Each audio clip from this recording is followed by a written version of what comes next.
Barcelona kembali membuktikan siapa penguasa sejati El Clasico. Dalam pertemuan keempatnya musim ini, mereka menundukkan Real Madrid dengan skor 3-2 dan merebut gelar Copa del Rey 2025. Tak hanya menang, mereka sekaligus menegaskan dominasi penuh atas rival abadinya musim ini. Pertandingan di final Copa del Rey berjalan sengit sejak awal. Kedua tim tampil agresif, tapi Barcelona lebih efektif. Pedri membuka keunggulan, Ferran Torres menggandakan dan Jules Koundé memastikan kemenangan. Madrid sempat memberi perlawanan lewat gol Kylian Mbappe dan Aurelien Tchouameni. Tapi itu tak cukup, peluit akhir berbunyi dan trofi pun menjadi milik Blaugrana. Ini bukan sekedar kemenangan, ini adalah pesan keras dari Barcelona bahwa mereka sedang dalam misi besar meraih treble atau bahkan quadruple. 2 gelar sudah aman, 2 lagi La Liga dan Liga Champions masih dalam jangkauan. Di La Liga, mereka masih memimpin klasemen dengan 76 poin, unggul 4 angka dari Madrid. 5 lagi laga tersisa dan Barca belum menunjukkan tanda-tanda melambat. Di Liga Champions, mereka sudah masuk semifinal, bersaing dengan tim-tim elit seperti Arsenal, PSG dan Inter Milan.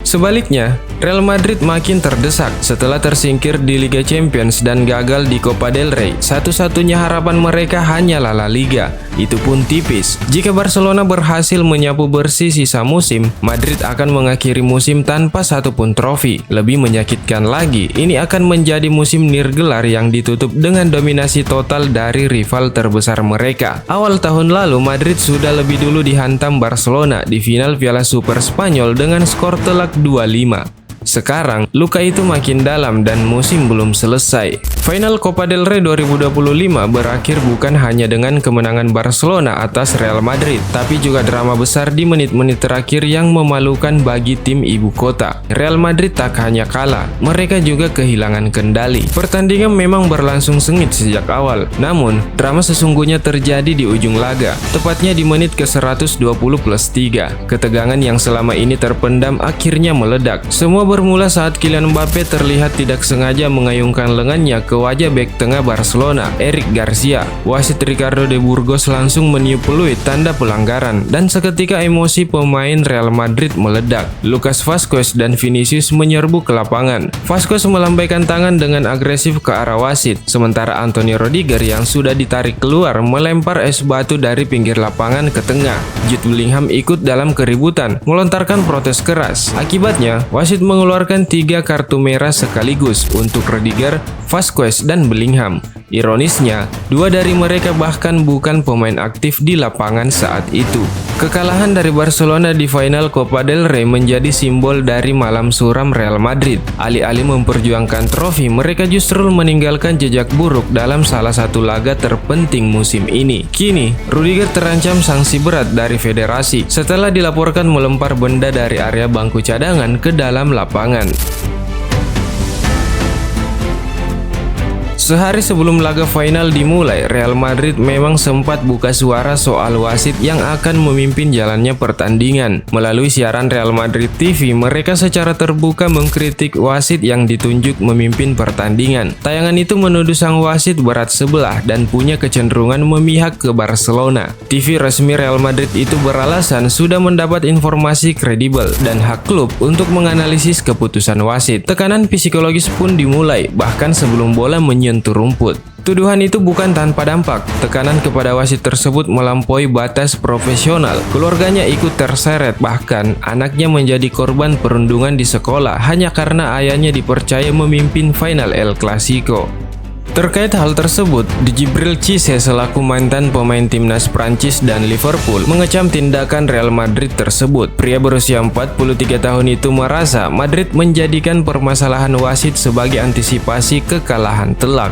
Apa yang dilakukan Real Madrid adalah kedok untuk mengantisipasi kekalahan telak. Real Madrid tidak seperti ini sebelumnya, kata Cissé kepada televisi Le Equipe. Wasit menjelaskan apa yang diderita putranya. Dia pria yang berkeluarga. Dia tidak bersikap tidak hormat kepada Madrid. Mereka takut dengan sedikit saja kesalahan. Jika mereka kalah, itu akan menjadi kesalahan wasit, bukan karena mereka tidak mempersiapkan diri dengan baik untuk pertandingan. Mereka dapat melakukan apapun yang mereka inginkan, tetapi pada akhirnya mereka akan bermain, Cissé menegaskan.